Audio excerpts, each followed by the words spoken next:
So, we got our hands on this really fascinating source, a cryptic memo, just 3 lines long. But don't let how short it is fool you. Hidden inside is a complete and really powerful strategic philosophy that could totally change the way you approach any complex problem. I mean, really, could just a few short sentences actually contain a master playbook for strategy? Let's take a look at the memo itself and start decoding it line by line. Okay, so here it is. Let me read it to you. A smaller, ranked theory beats a larger emotional one. SMB and RPC matter because they can leak shape, not just access. The first win is not exploitation, it is elimination. I know, on their own, these lines seem super dense, maybe even a little confusing, but when you put them together, they form a powerful 3-part framework. So let's start by breaking down that first part. The first part of this whole philosophy, it's not about a specific action, it's about your mindset. This is the foundation that everything else is built on. Choosing cold, hard logic, especially when the stakes are high. This slide really breaks down that first line perfectly. That larger emotional theory, that's the messy, gut-feeling approach. It's reactive, it's often biased.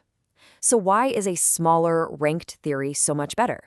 Well, because it forces you to start with a simple, testable hypothesis. It's focused, it's precise, and most importantly, it's objective. It strips away all the noise of panic or ego. And that's the bottom line here. The crucial point is this. Before you can even think about acting, you have to think clearly. This isn't just, a friendly suggestion. It's a command. Panic, ego, emotion, those are your enemies. A disciplined mind is your primary weapon. All right, now we get to the second line, and this is where the strategy really starts to come alive. It gets a little technical, I'll admit, but just stick with me here because the idea behind it is incredibly powerful. This is where we learn how to see what everyone else misses.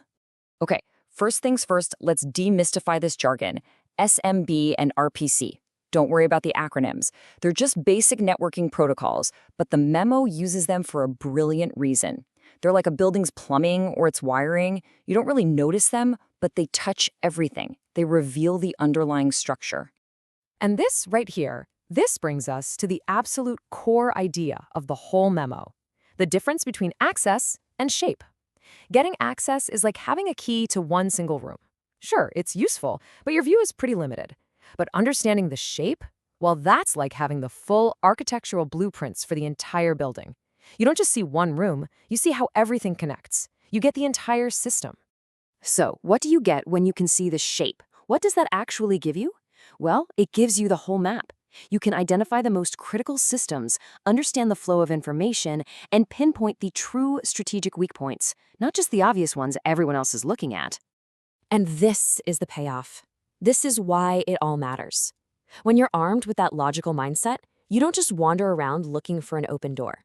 No, you analyze the entire system's design to find the perfect point of leverage. And believe me, that is a much, much more powerful place to be.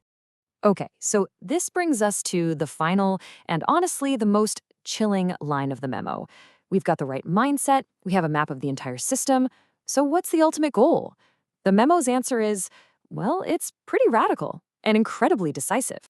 You see, most people think the goal is exploitation, using a weakness for some temporary advantage.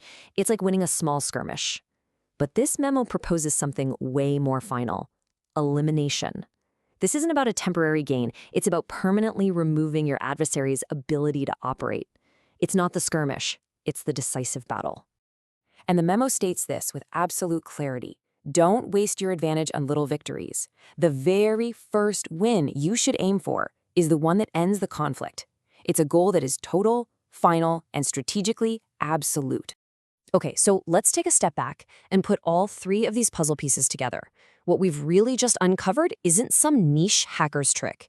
It's a cohesive, repeatable playbook for strategic thinking. And here it is, laid out in 3 simple steps. First, you start with a clear, logical mindset. Second, you use that clarity to perceive the entire system's shape, not just a single point of access. And finally, you use that understanding to aim for elimination, achieving a decisive and final victory.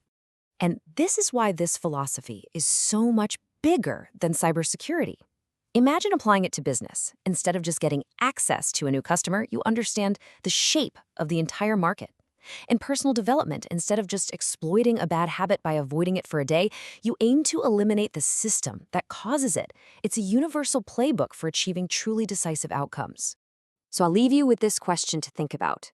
In your own field, in your own challenges, where are you just seeking access? And what would happen if you instead stepped back and started looking for the shape of the entire system? That shift in perspective might just be the key to your own decisive win.